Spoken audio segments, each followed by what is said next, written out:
Segundo libro de Samuel, capítulo 24, es decir, el último capítulo del segundo libro de Samuel. Ya llegamos al final del segundo libro de Samuel. Vamos a considerar desde el versículo 1 en adelante. Hoy finalizamos todo el libro de segundo de Samuel.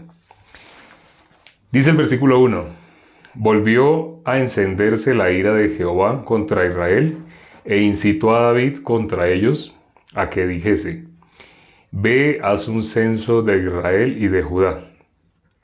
Y dijo el rey a Joab, general del ejército que estaba con él: Recorre ahora todas las tribus de Israel, desde Dan hasta Beerseba, y haz un censo del pueblo, para que yo sepa el número de la gente. Joab respondió al rey: Añada Jehová tu Dios al pueblo 100 veces, tanto como son, y que lo vea mi señor el rey. Mas ¿por qué se complace en esto mi señor el rey? Pero la palabra del rey prevaleció sobre Joab y sobre los capitanes del ejército. Salió pues Joab con los capitanes del ejército de delante del rey para hacer el censo del pueblo de Israel. Y pasando el Jordán, acamparon en Aroer, al sur de la ciudad, que está en medio del valle de Gad, y junto a Jazer.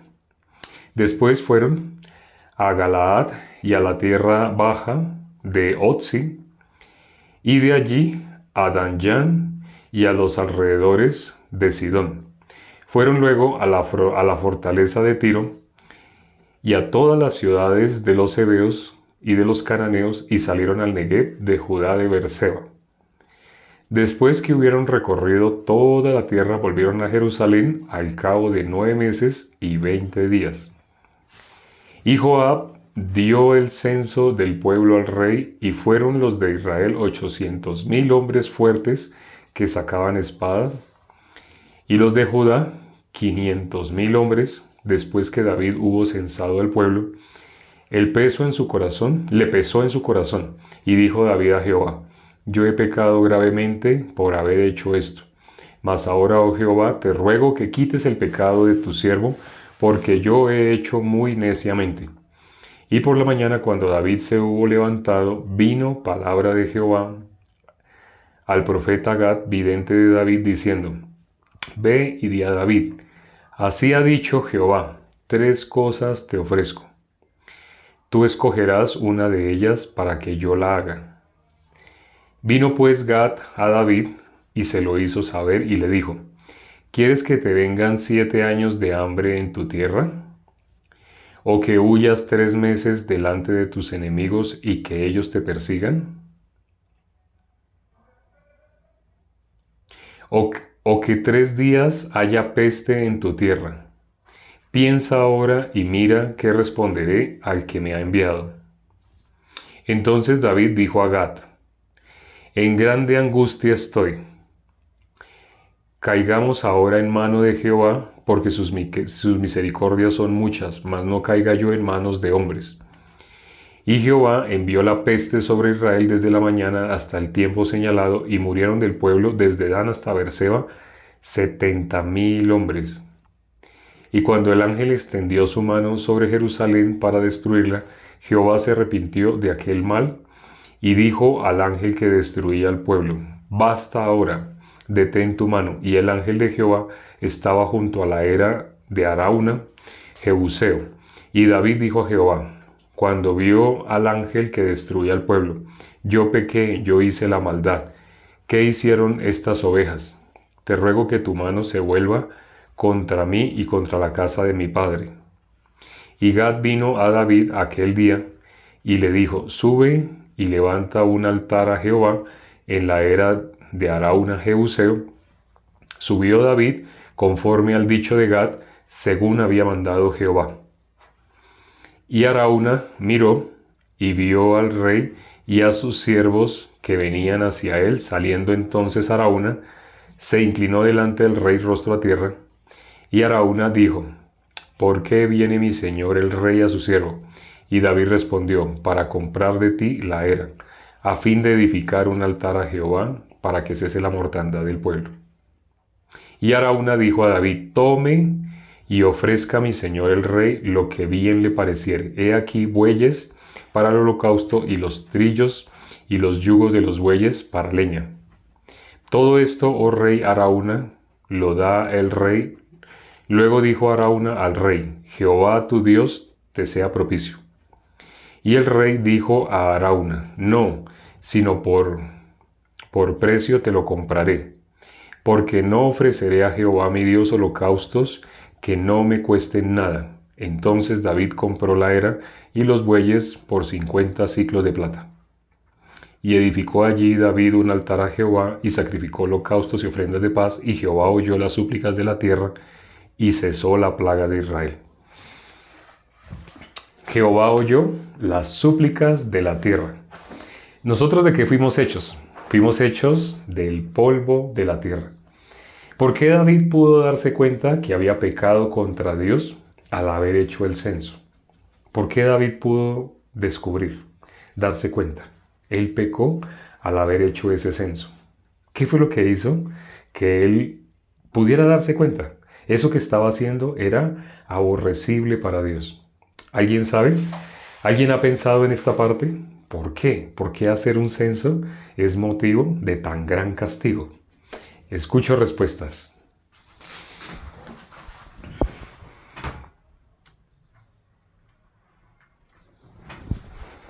Subo el brillo para poder ver las respuestas. estaba todo oscuro.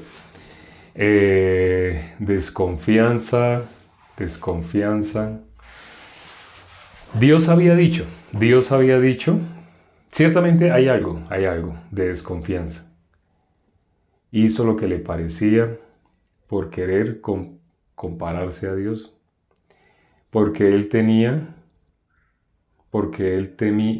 él sabía palabra, se escuchó su pensamiento. Bueno, cuando miramos en la palabra, efectivamente en la palabra, ¿qué dijo Dios? ¿Qué dijo sobre la descendencia de Abraham? ¿Qué dijo Dios de la descendencia de Abraham? Que iba a ser en multitud como las estrellas del cielo. Así dijo, ¿no? En multitud como las estrellas del cielo.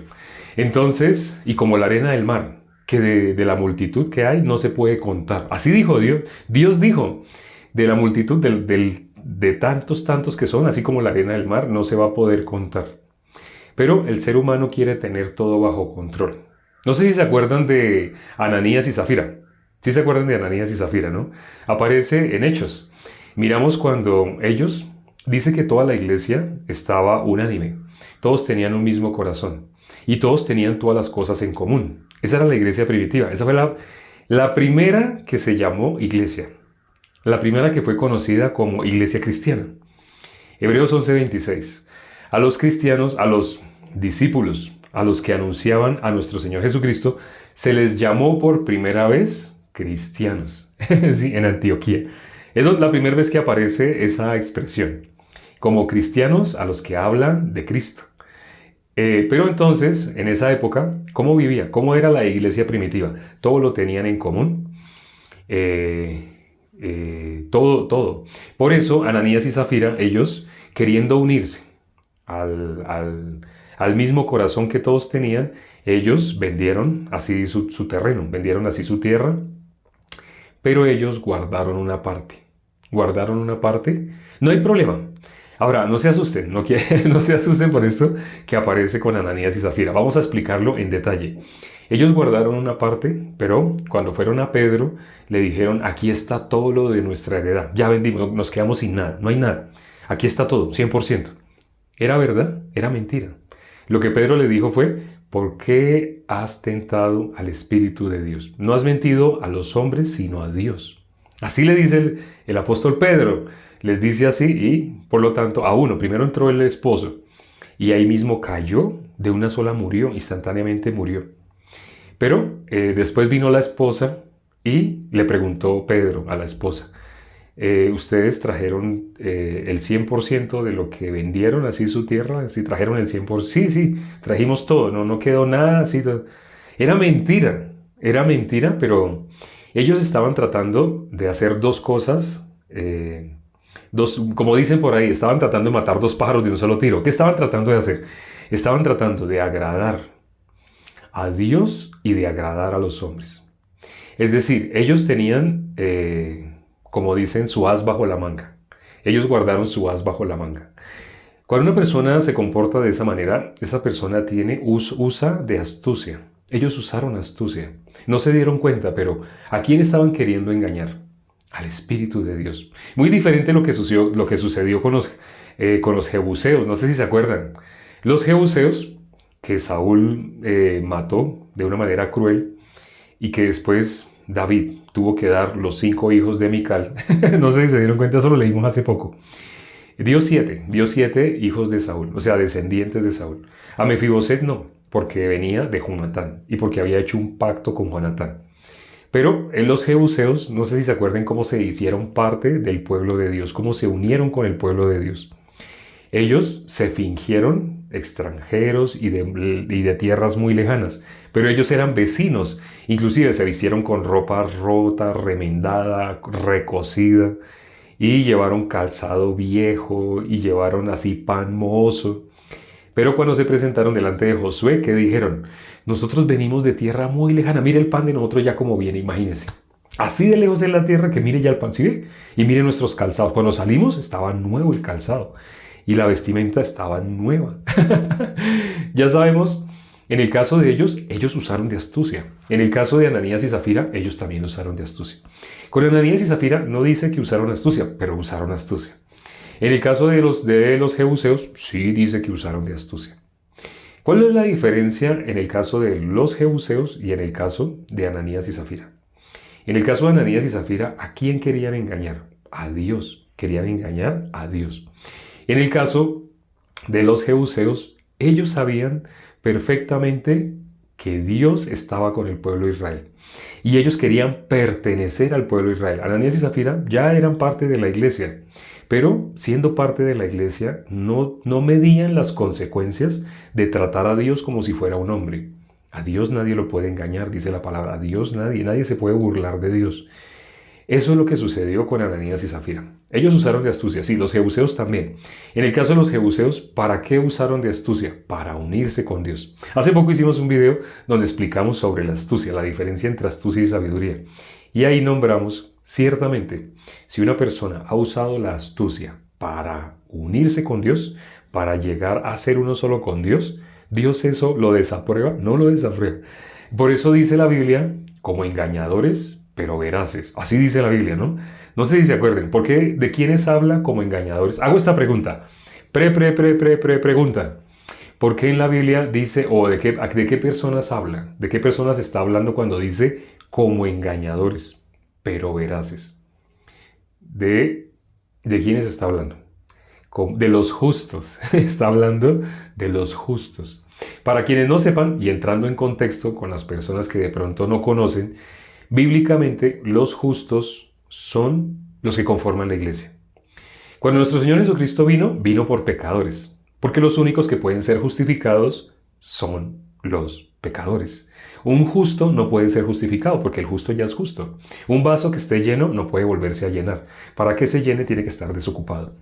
Los pecadores podían recibir la justicia de Dios. En la Biblia dice, ¿quién es el que justifica? Vamos a mirar Romanos capítulo 8. Vamos a mirar Romanos capítulo 8. ¿Sí saben quién es el que justifica? Bueno, hago esta pregunta. ¿Quién es el que justifica? ¿Quién justifica? Dios, Jesucristo. ¿Quién da más? ¿Quién da menos? Dios. La balanza está así como inclinándose para un lado, para el otro. Dios es el que justifica. Marlon ya nombró el versículo. Vamos a mirar Romanos. Romanos capítulo 8. Jesucristo, Dios, Jesús. Curioso, a pesar de que estoy contando lo que hizo Marlon, pero reconocí a Marlon por la cruz, desde aquí la alcancé a ver. No todas las fotos las alcanzo a identificar, pero si mantienen una misma foto, sí, y si esa foto es emblemática, así se puede reconocer desde lejos. Siguen diciendo Jesús. A pesar de lo que el nombre de Marlon, creo que no se dieron cuenta. Entonces vamos a mirar qué dice Romanos 8:33. Romanos 8:33 dice: ¿quién acusará a los escogidos de Dios? Ahí hace una pregunta, ¿no? Ahí primero hace una pregunta. ¿Quién acusará a los escogidos de Dios? ¿Quién? ¿Quién va a acusar? ¿Quién puede acusar a los escogidos? Acuérdense que la Biblia dice, ninguna condenación hay para los que están en Cristo Jesús. Así dice, ¿no? Ninguna condenación hay para los que están en Cristo Jesús. El versículo 1 de Juan 8. Juan capítulo 8, el versículo 1 dice, ahora pues, ninguna condenación hay para los que están en Cristo Jesús. ¿Para quiénes no hay condenación? Para los que están en Cristo Jesús. Ahora, ¿qué dice el versículo 33? ¿Quién acusará a los escogidos de Dios? ¿Hay alguien que pueda acusar a los escogidos de Dios? Satanás no puede. Satanás es el acusador. Pero Satanás ya no nos puede acusar. No nos puede. Por eso, al primer versículo de Romanos 8 dice, ninguna condenación hay para los que están en Cristo Jesús. Si una persona realmente está en Cristo Jesús, ninguna condenación hay. Les conté cómo en mi caso sí había condenación. A veces yo me sentía condenado, a veces no me sentía condenado, a veces sí, a veces no. En esa época yo estaba convencido que yo estaba en Cristo Jesús, porque yo imponía manos, oraba en el nombre de Jesús y la gente se sanaba, la gente oraba en lenguas. Sucedían muchas cosas en esa denominación en la que yo estuve. Pero yo no era salvo. Yo pensaba que es que todo el que realmente estuviera unido con Dios se iba a ver ese tipo de señales, ¿sí? Que la gente se sanara, que la gente orara en lenguas, que la gente experimentara milagros. Yo pensaba así, sí, pero porque yo no era salvo. En esa época yo no era salvo. Yo era como la mayoría de las personas que creen que son cristianos. Así yo era igual. Yo pensaba que yo ya estaba con Cristo. Realmente no estaba con Cristo. Por eso, en esa época, yo a veces estaba bien. Bien, ya no me sentía condenado, pero entre semana algo sucedía y me sentía otra vez condenado. Luego llegaba el fin de semana, la música, yo a veces cargaba así como un Walkman y ahí conectaba unos audífonos y mantenía escuchando música, porque la música me hacía sentir como en el cielo, me hacía sentir como en el aire, así. Yo escuchaba y escuchaba y escuchaba y escuchaba. Y realmente yo estaba en un cristianismo basado en emociones. Por eso es que menciono, yo no había recibido la salvación. ¿Cuándo realmente me di cuenta que eso no era cristianismo? Cuando recibí la salvación me di cuenta, eso que yo llamaba cristianismo no era cristianismo. Entonces, ¿qué dice el versículo 33? Al final, ya leímos la primera parte. ¿Quién acusará a los escogidos de Dios? Ahora vamos a contestar la pregunta. Cuando les pregunté quién es el que justifica, aquí en este versículo 33 Marlon lo escribió. Marlon escribió esta frase. Miren la frase que escribió Marlon. Vamos a leerla. Romanos 8:33, presten atención, apréndanse bien esta frase para cuando les vuelva a preguntar, no vuelvan a contestar sin conocimiento de esta frase. Dice el versículo 33, la parte final. Dios es el que justifica. Así dice, ¿no? Espero que lo estén leyendo. Les queda más si ustedes mismos lo están leyendo. Acuérdense, aprendan a desconfiar del ser humano. Hace poco invitamos al guía Mauricio. Él es guía zonal en esta ciudad también. Él tiene una zona muy, muy grande, muy extensa, pastoreando. Él nos dijo algo que pues impactó a más de uno. Él les nombró Romanos. Hoy estamos hablando mucho de Romanos, ¿no? Él nombró Romanos capítulo 3, versículo 4. Sea todo hombre mentiroso, Dios veraz. ¿Quién es mentiroso? Todos nosotros somos mentirosos. ¿Quién es veraz? Dios. La persona que es veraz, ¿a quién hace mentiroso? La persona que es verdadera, esa persona hace mentiroso a Dios. Pero todo ser humano realmente es mentiroso. Todo ser humano no es verdad. Cuando una persona, en ese caso que les estoy anunciando la palabra, les estoy anunciando algo que sí es verdad, la palabra.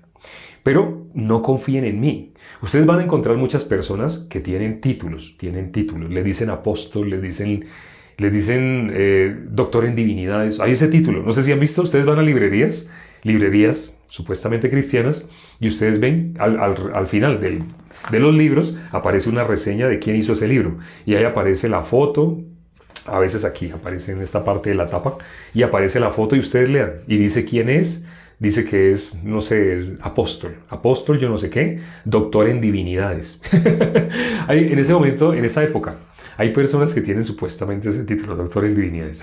Sí. Curiosamente, la Biblia dice, todo hombre es mentiroso. Hay personas que le creen a los hombres porque los ven bien vestidos, bien... A propósito, yo hoy vine con la peor vestimenta. Esta es la ropa que uso para trabajo, está rota, tiene huecos, así. Precisamente estoy como Juan el Bautista. Entonces, hay personas que viéndome, si por vista van a menospreciar, hay personas que ya en ese momento ya se habrán ido, ya dijeron, no, yo no quiero escuchar a alguien que se viste así. Para mí, si alguien me va a hablar de Dios, tiene que vestirse con corbata y tiene que hablar de una manera especial. Sí. No. Dios no mira lo que mira el hombre mira lo que está delante de sus ojos. Maldito el hombre, maldito el varón que confía en el hombre. Toda persona que confía en sí mismo, ese versículo no se refiere al que confía en los demás. Ese versículo no está hablando así. El común de las personas, ¿cómo lo interpreta? Yo sería maldito si yo confío en los demás. Ciertamente involucra a todo ser humano, pero el más peligroso en el que tú difícilmente dejas de confiar es en ti mismo. ¿Jesús qué dijo? Jesús puso un requisito. Si alguien quiere venir en pos de mí, niéguese a sí mismo. Con nuestro punto de vista, con nuestro parecer, algo que vamos a esquivar, algo que vamos a rechazar es la palabra de Dios. No tiene nada que ver con la palabra de Dios aquella persona que confía en su propio punto de vista. La persona que se cree verdadera, esa persona está tratando a Dios como mentiroso. Porque esa persona no necesita a Dios. ¿Quién es Dios para esa persona? Dios es lo que su pensamiento le diga que es Dios. Lo que su punto de vista le diga que es Dios. Si su pensamiento le dice que Dios es una persona que daría un billete de 50,000 a una persona, una familia que está en la calle mendigando, no estoy diciendo que esté mala o que no haga, no, lo que estoy diciendo es el corazón de las personas. Una persona que piensa que Dios, eso claro, a Dios le agrada. Un billete, qué pena, dije denominación de este país, un billete de $10. Alguien coge un billete de $10 y se lo da a una familia que está experimentando hambre, necesidad. La persona cómo se siente, claro que Dios se agrada. Por supuesto que Dios se agrada o no. O entonces eso que acabo de hacer, de dar un billete de $10 a una familia que se está muriendo de hambre, entonces a Dios no le gusta. No puede ser. A Dios le tiene que gustar. Esa persona no necesita la palabra de Dios. Para esa persona Dios es lo que su pensamiento le diga. Por eso la Biblia dice, todo hombre es mentiroso, Dios verás. Quien tiene eso en su corazón, esa persona realmente, ¿en qué va a confiar? En la palabra de Dios. Pero quien no pone eso en su corazón, esa persona en qué va a confiar en sí mismo. ¿Necesita leer la Biblia? No, nunca. No la necesita leer. Se va a proponer, ahora sí, este año sí la voy a leer. No la va a leer. Porque esa persona realmente no necesita de Dios. Cuando esté leyendo se va a aburrir, le va a dar sueño. ¿Por qué? Porque la confianza o el Dios de esa persona es sí mismo. El Dios de esa persona es lo que sí mismo le diga. Su pensamiento le dice, esto es bueno, esto es malo. Esto a Dios no le gusta, esto a Dios sí le gusta. ¿Para qué Biblia? ¿Para qué palabra de Dios? Esa persona es en su corazón, ha puesto su corazón como corazón de Dios. Acuérdense lo que dijo el guía Mauricio. Él dijo algo que nos hizo reír a todos. Él decía, si Dios es verdadero, aquí está la verdad. Dios es verdadero. Como Dios es verdadero, ¿qué dice mi punto de vista? Mi punto de vista dice que yo amo a Dios con todo mi corazón. Así dice mi punto de vista, ¿no? Yo amo a Dios con todo mi corazón. Lo amo, lo amo, lo amo. La Biblia, yo leo la Biblia y dice, no hay quien busque a Dios, no hay ni siquiera uno, todos se desviaron. Todos a una se hicieron inútiles. Entonces ahí dice todos y a mí me parece, ese versículo yo creo que está mal, porque todos yo creo que me excluye a mí. Yo creo que cuando dice todos, no está pensando que yo tengo muy buenas intenciones. No, cuando la Biblia dice todos, se refiere a todos. Ese es un secreto. Cuando dice todos, se desviaron. ¿Qué dice Isaías 53, versículo 6? Todos nos descarríamos como ovejas, cada cual se apartó por su camino. Está hablando de la condición del ser humano. Ese es el ser humano. El que se cree verdadero hace a Dios mentiroso. Porque creerse verdadero, ese es el pecado. Creerse verdadero es desconfiar de Dios. Es haber dejado a Dios. Por eso lo que está escrito en Primera de Juan. Muchas personas no habían caído en cuenta de eso. En Primera de Juan dice algunos versículos que las personas usan para hacerse llamar pecadores. Para decir, veas que ahí dice, no. Ahí lo que está diciendo es, tú eres mentiroso. La persona que crea que nunca ha pecado, esa persona que cree que nunca ha pecado, sí. ¿Cómo? Desde que nació, ¿cómo nació? Siendo una máquina de pecado. Desde que nació la semilla. Esto que estoy diciendo lo dijo el guía Mauricio. La semilla. ¿La semilla qué era? La semilla era pecado. Así era, ¿no? La semilla era pecado. Desde que nacimos, esa semilla, ¿qué definió? Definió el árbol. De nosotros salimos de una simiente. ¿Cómo lo dijo el rey David? El rey David dijo, en maldad he sido formado, en pecado me concibió mi madre. Así lo dijo el rey David. En maldad he sido formado, en pecado me concibió mi madre. Entonces, nosotros, ¿qué somos? Desde que éramos una semilla, ¿qué somos? Árbol malo. El ejemplo que puso en esa ocasión, eso fue hace como 5 días, creo, fue el domingo, ¿no? El domingo él compartió con nosotros. Y él dijo, a un árbol de peras, ¿le salen naranjas? Si el árbol se esfuerza, es un árbol de peras, pero se esfuerza, yo voy a dar naranja, así como ese árbol que veo allá, yo voy a dar naranja. ¿El árbol puede? No puede. ¿Podemos nosotros hacer lo bueno siendo malos? Cuando la Biblia dice este versículo, ¿podemos nosotros hacer lo bueno siendo malos? Pero las personas que piensan, uy, está hablando de algunas personas, yo creo que está hablando de los fariseos malos. Esa persona no se da cuenta que Jesús habló de los fariseos como las personas que tienen la mayor justicia. Tú no le das la talla a los fariseos, no le llegas a los talones a los fariseos. Ya que estamos leyendo precisamente Romanos, ¿qué dice Romanos capítulo 10, versículo 2? Vamos a mirar. ¿Qué dice Romanos capítulo 10, versículo 2 y 3? Vamos a mirar. Romanos capítulo, estamos en Romanos. Ay, sí, el capítulo 10 está ahí pegadito, el 8, 9 y 10. Entonces, capítulo 10, versículo 2, dice, porque yo les doy testimonio de que tienen celo de Dios, pero, hay un pero, ¿no? Yo les doy testimonio de que tienen celo de Dios, pero, ¿está hablando de quién? De los fariseos. ¿Por qué el apóstol Pablo está dando testimonio de los fariseos? Porque él fue el más fariseo de los fariseos. Él lo atestigua. Entre el fariseísmo no había nadie más fariseo que él. Él fue fariseo de fariseos. Las religiones nos han vendido la idea de que los fariseos son lo peor. Las personas malas. ¿Quiénes son las personas malas? Ellos. Cuando yo leo la Biblia no habla de ellos. La Biblia habla de ti y de mí. La Biblia no habla de ellos. La Biblia habla de ti y de mí. La Biblia es un espejo. Imagínate que tú entras al baño. Te vas a bañar los dientes. Bueno, casi siempre, no siempre, pero casi siempre en los baños hay un espejo cerca al lavamanos, donde uno se baña los dientes y se lava las manos. Entonces imagínate que hay un espejo ahí. Entonces cuando tú te vas a bañar los dientes, resulta que en ese espejo tú no te ves a ti. ¡Oh! Imagínate, tú ves a tu esposa, a tu esposo, ves a tus hijos. Entonces si en un espejo tú ves a otra persona diferente a ti, eso es una película de terror. Si le llegan a tomar foto a esa imagen donde tú estás frente al espejo y en el espejo se ve tu esposa, eso, y le colocan música así como de niños, es una horrible escena de terror. Sí, porque en un espejo uno se ve a sí mismo. En un espejo uno se ve a sí mismo. Entonces la Biblia es un espejo. Cuando yo leo la Biblia, ¿a quién veo acá? A los que están inscritos en el libro de la vida.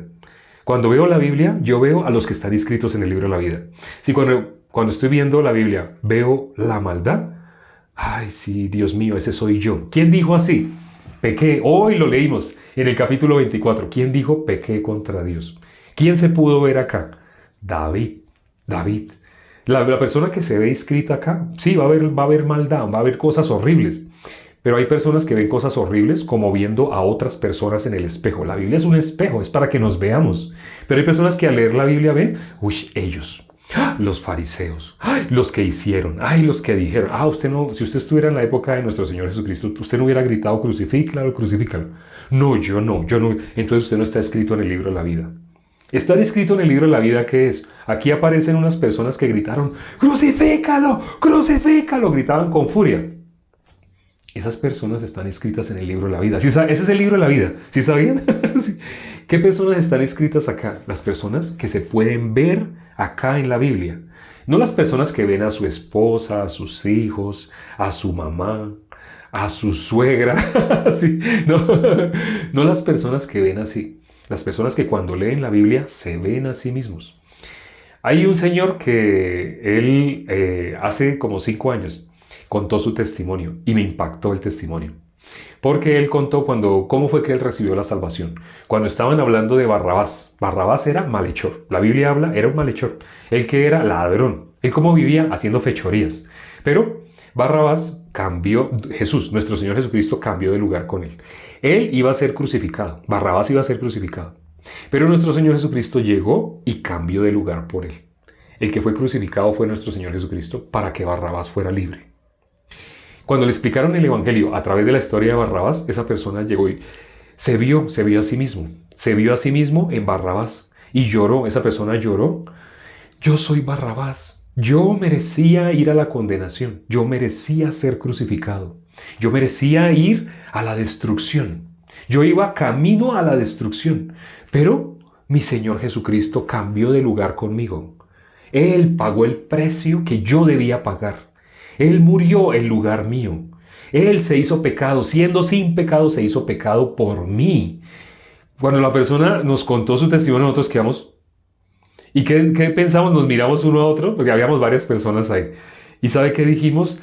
Él está escrito en el libro de la vida. Esa persona que se estaba viendo en el lugar de Barrabás, esa persona cuando leyó la historia de Barrabás, no leyó la historia de, ay, esas personas tan malas, ay, tan malos. No. La religión te enseña a ver la maldad afuera. La religión te enseña, porque es la religión quien la maneja. Si es lo contrario a la palabra de Dios. ¿Quién es lo contrario a la palabra de Dios? Barrabás era lo contrario. Jesús cambió de lugar. La persona que se cree buena, que se cree que ella es mejor que los demás, esa persona no está escrita acá. No se preocupen. Si en ese momento hay alguien que se cree buena persona, Jesús dijo, ninguno hay bueno. Tengan en cuenta esta frase, no la olviden. Jesús dijo, ninguno hay bueno. Si en este momento hay alguien aquí que se considera buena persona, yo no le hago mal a nadie, por favor, no pierda tiempo, váyase y siga en sus actividades. No escuche acá. Acá estamos hablando la palabra de Dios. Aquí estamos hablando para las personas, como dice Romanos 3, versículo 2. ¿Qué dice? Vamos a leer Romanos. Estamos en Romanos. Romanos capítulo 3. Romanos capítulo 3, versículo 4. Romanos capítulo, el 2 ya no, vamos a leer el 4. Romanos 3, 4. De ninguna manera, antes bien sea Dios veraz y todo hombre mentiroso como está escrito, para que venzas. Mira lo que dice, para que seas justificado en tus palabras. ¿Cómo puedes ser justificado con tus palabras? ¿Cómo puedes ser justificado con tus palabras? Si tú te puedes dar cuenta que la maldad que nombra la Biblia eres tú. La Biblia nombra una maldad impresionante. Hay personas que se han aterrado cuando leen, dicen, es que me da fastidio leer porque, es que tanta maldad, violaciones, asesinato. Yo leo todo eso y me deprimo, yo no puedo soportar tanta maldad. No se preocupe, le digo yo a esa persona. Vaya a Netflix y escriba comedia romántica, o si no comedia, escriba drama. Pero busque drama donde hayan personas buenas. En el drama donde hay personas buenas, sobre todo en Navidad. Ya está acercando Navidad. Y los documentales, las películas que sacan en Navidad, hay una cantidad de personas buenas. Habían familias que no tenían techo, no tenían casa, pero llega un magnate, se baja de una limusina y les compra casa, les compra ropa, les da beca para que tengan todos sus estudios. La persona se siente feliz con ese tipo de película. Entonces no lea la Biblia, no lea la Biblia. Usted es muy bueno. Si usted es muy bueno, si usted es buena persona, prenda Netflix y busque ese tipo de películas. Usted se va a sentir feliz porque se va a sentir identificado. Con la Biblia no, la Biblia le va a dar dolor de cabeza. Si usted es buena persona, la Biblia lo va a hacer sufrir. Si usted, como dice la Biblia, es mentiroso, ¿quién está quedando realmente? ¿Quién está quedando honrado? Dios. Pero si usted es muy buena persona, ¿cómo se va a acercar a Jesús? Positivo y positivo se repelen. Si usted trata de acercar así dos imanes, positivo con positivo, usted ve que se arma como una bola entre los dos y no se deja unir. No se puede unir. Positivo y positivo se repelen. Si usted los trata de unir a la fuerza y suelta uno, sale disparado. Positivo y positivo se repelen. Si Dios es bueno y usted también es bueno, no tiene nada que ver con la Biblia. No tiene ninguna relación con Dios. Por eso el apóstol Pablo, aquí en Romanos, vamos a seguir leyendo, vamos a estar leyendo Romanos por todo lado. ¿Qué dice Romanos capítulo 8, versículo 5? Vamos a leer Romanos 8, versículo 5. Hoy fue el día de Romanos. Creo que este video se tiene que llamar Romanos. Romanos capítulo 8, versículo 5. Dice, porque los que son de la carne piensan en las cosas de la carne, pero los que son del Espíritu en las cosas del Espíritu.